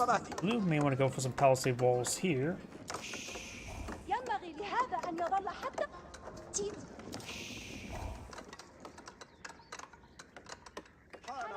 تم البناء. Mill. يبدو جيدا. Now collecting up has been deployed out next to these berries, so those berries will be cleaned on up. These berries, a couple of them remains. Not all the villagers on the farms, however. Still recovering from the previous sets of raids. Right now, blue actually has less villagers than magenta. Magenta's been going a bit of a killing spree on them. Blue still has 2 town centers. Magenta now also has 2 towns as well, which means Magenta has higher production speed because he also has Song Dynasty.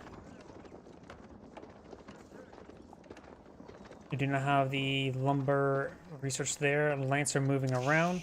A handful of Gilons here as well. 您意愿是什么？我已知道服从命令。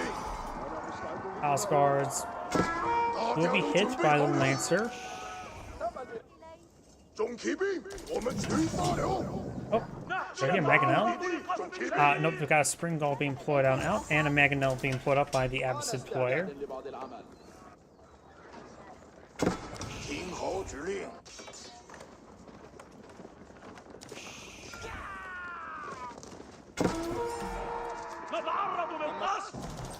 Single Lancer trying to torch down these palisade walls. 我们被瞄准了。 And a couple Palace Guards find some more hits there on these villagers.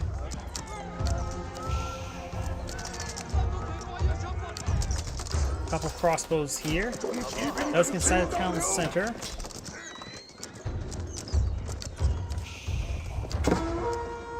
And that one does go down there.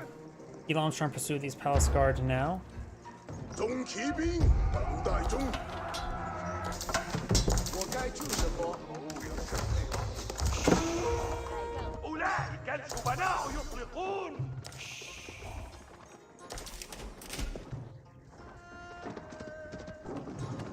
على استعداد للقتال.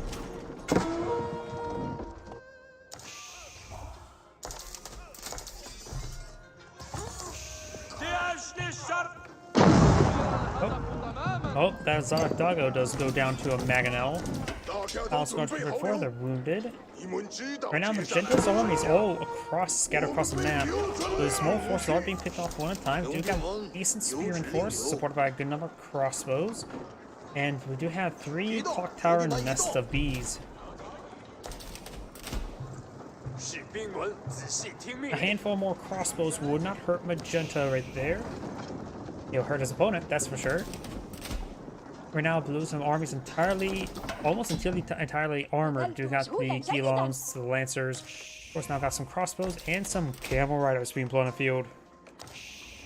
准备好武器。你准备好射给目标。不老宅，不得时。نتعرض للقصف. 好地，不错的位置。 Spring Gulls, we pick out 1 blue Spring Gulls. Magenta Spring Gull took a hit there. Clock Tower missile bees. Really good hit there on the Gilons. Nice enough to forward. The Clock Tower missile bees are fine. The Spring Gulls can go down to Magenta. There's no more siege weapons left. Oh, that's a not good volley there by the nested bees. Blue's on advance forward. There's a bit of armor here. Now some of these forces are starting to get hit. They can withstand a lot more fuse thanks to boot camp. Magenta's siege weapons just simply don't have enough front line. Crossbows still firing away. Camel Riders now advancing forward as well.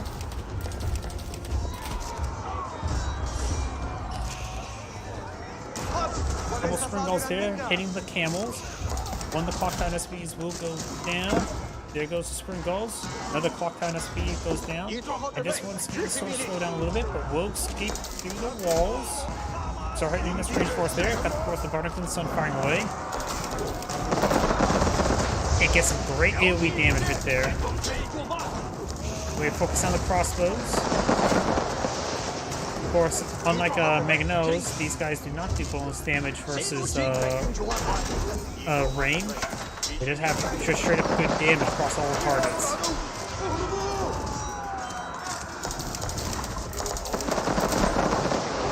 Those are the crossbow will go around the rest of these Gilons. Need to make sure not focus firing because all those guys are pretty low in health.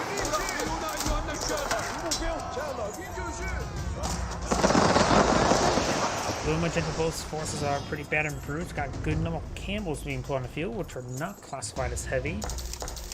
Maybe a good idea to pull out some spearmen, or Palace Guard will be work just fine against camels. A spearman would also be good. He's going for a mix of, well, just spearmen at the moment. He's not really playing on many military units. Magenta's trying to pick up this relic. It will not be successful. Blue's picked up 3 relics. That will likely be relic number 4 for Blue. And relic number 5 is located right here.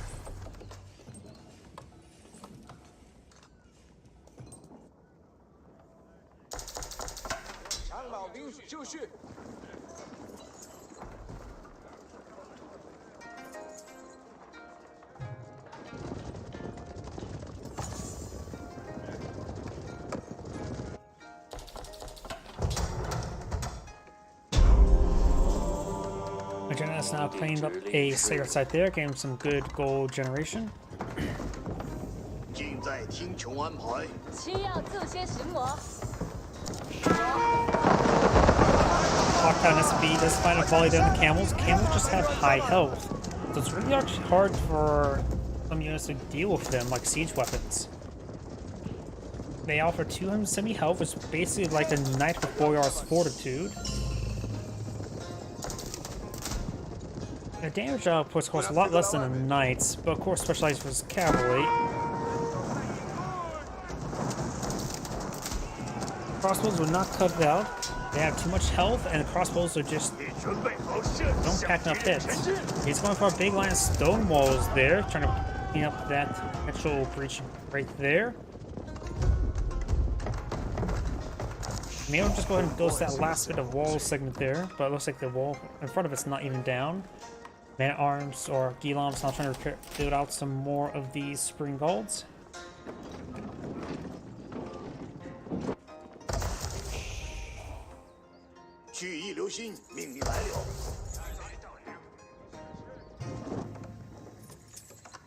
And based on the walls there and many some resources, it looks like going to be a location for the Great Gatehouse.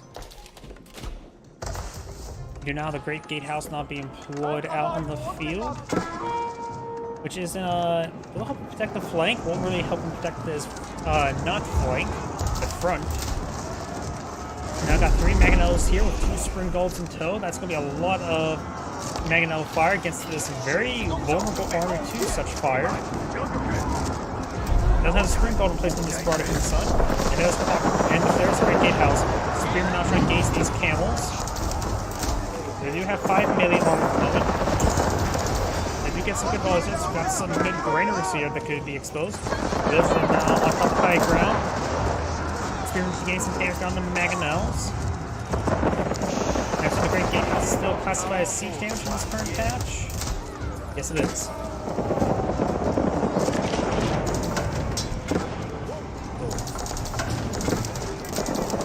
Crossbows need to start hitting those camels. Mangonel's advancing forward, still being torched down and stabbed by a spearman.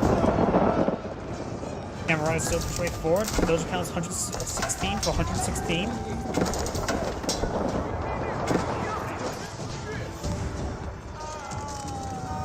Crossbows firing away, gets some good hits there on those camels. Doja's trying to go down as well. These villagers being passed on back. It looks like the camels have gone down, just some Giloms now remaining. Crossbow should be able to do it no problem. Ooh, and those spring balls go down from the Great Gatehouse. Like I said before, it does do siege damage, which means it bypasses all damage, barring high ground damage. High ground on top of wall, I should say.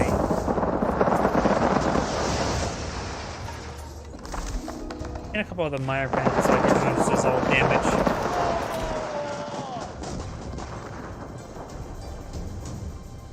How's that the University on the field can go for ancient techniques? Are still just Song Dynasty.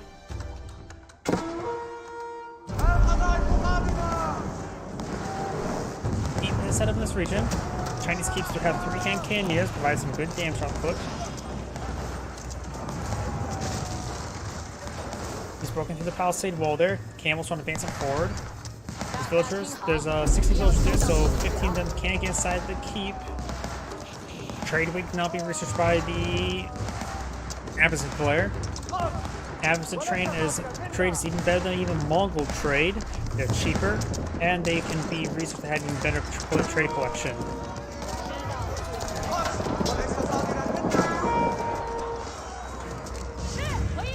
Some of these villagers already took some hits there. Yuan Dynasty now selected. Looks like we may have got another landmark, maybe the lighthouse, the Imperial Palace. Got a good number of stables on point field, and if we go to Yuan Dynasty, he's able to get the Fire Lancer.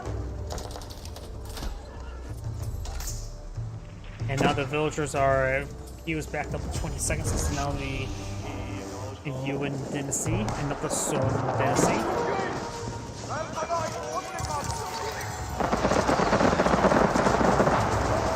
Get some good damage there, very good.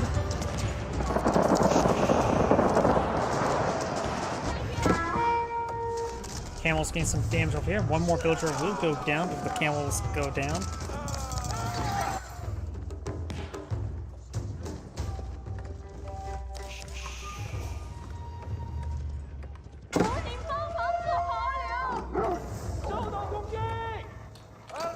Doggo didn't get any head pats, so he backed off.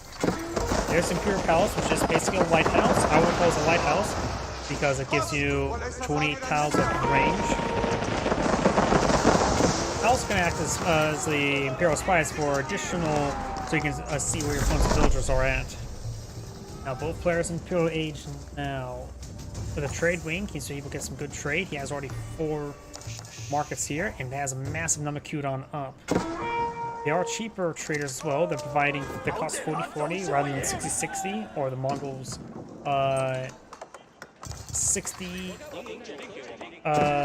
48, no, 60-38, is it? 36. Or from the Silver Tree.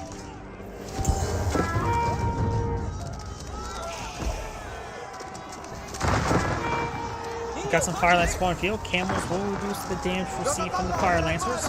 Fire Lancers are basically a heavier horseman. They have great siege damage as well, force damage.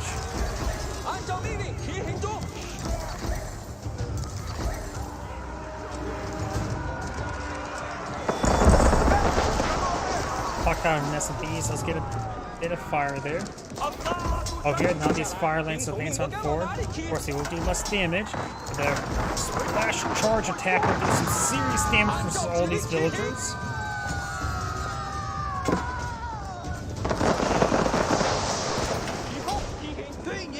And I got clock down S&Bs, crossbows, and Fire Lancers on pushing forward. The Fire Lancers just have really high torch damage, and does manage to charge down that Magna as well. Good pick there. Clock down S&Bs, finds some shots away. Of course, got the Elite Camel Riders are still light melee, even though they have 7 melee armor, and as well as 4 pierce armor, and I think the armor can get higher, like up to 7-7. Spearman now engaging. Spearman hit those Camel Riders 7, he's full.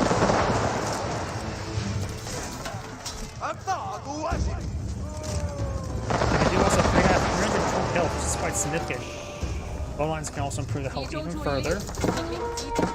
A couple key bombs here, hitting some of the villagers, trying to cut some stone. Chinese players have a lot of stone at the moment. Go for a full set of stone walls.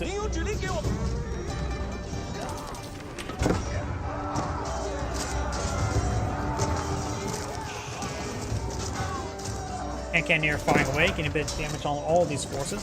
Chinese hand cannoneers can be pretty nice, getting up to 5.5 range, which he does have. And does have chemistry as well, so he has fully upgraded hand cannoneers.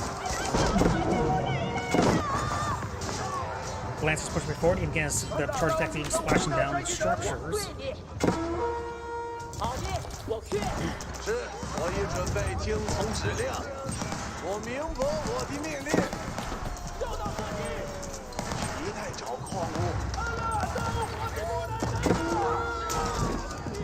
They do not have Magnell. Getting great shot there. Spearman, however, overrunning the Magnell. Of course, another shot off. Fire Lancers being pursued by Lancers. Now they're staying engaged, but I think the Knights Lancers do some great work there. Got a good amount of traders in the field, and most Fire Lancers will find one of the traders. We'll take it out. He does have +2/+2 armor as traders from his blacksmith research, but I'm pretty sure you can get, what, additional 5 armor from the House of Wisdom. More crossbows being put on the field. Cannoneers firing away. لا حاجة إلي.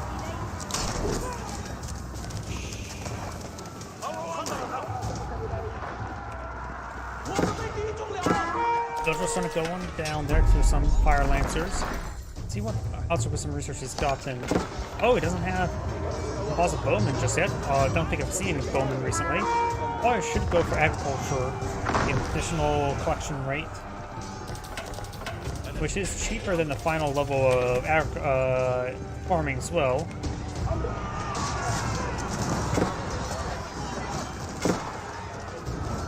Good damage there. In comparison, that is about the same cost as a regular Tier 2 upgrade for the Agriculture tech. Spearing up push working some great damage there onto these Lancers. Got still more Gelons.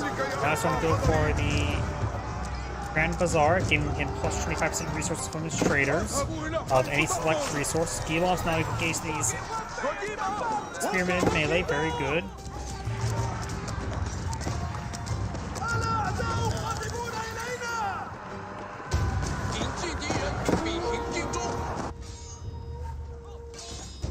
Villagers starting going down there.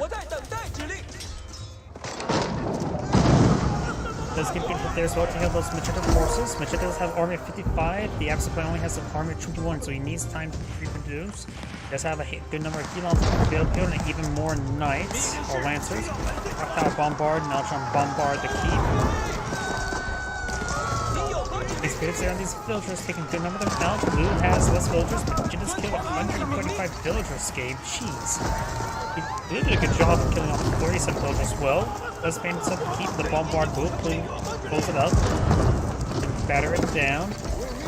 Another Mangonel being put out over here. Lancers and Gelons. And more crossbows in the back line as well. Haven't seen a whole lot of man-at-arms lately. In fact, there's 0 on the field. So, really basically not got additional crossbows. Those are only 2 crossbows in the field. Good spear brace there.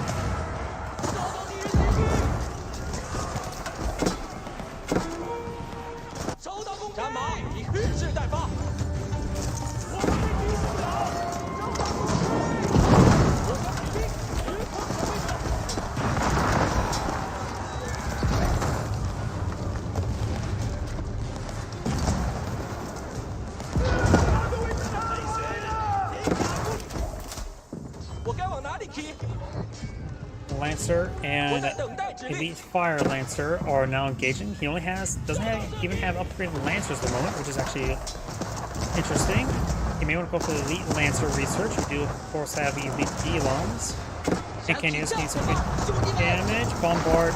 We're just finished off that mining camp. He really wants a bit. It has a total of 1,382 gold remaining. Bombard annihilates that Mangonel.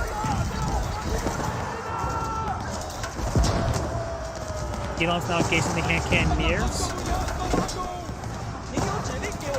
I think he may or not have elite army tactics.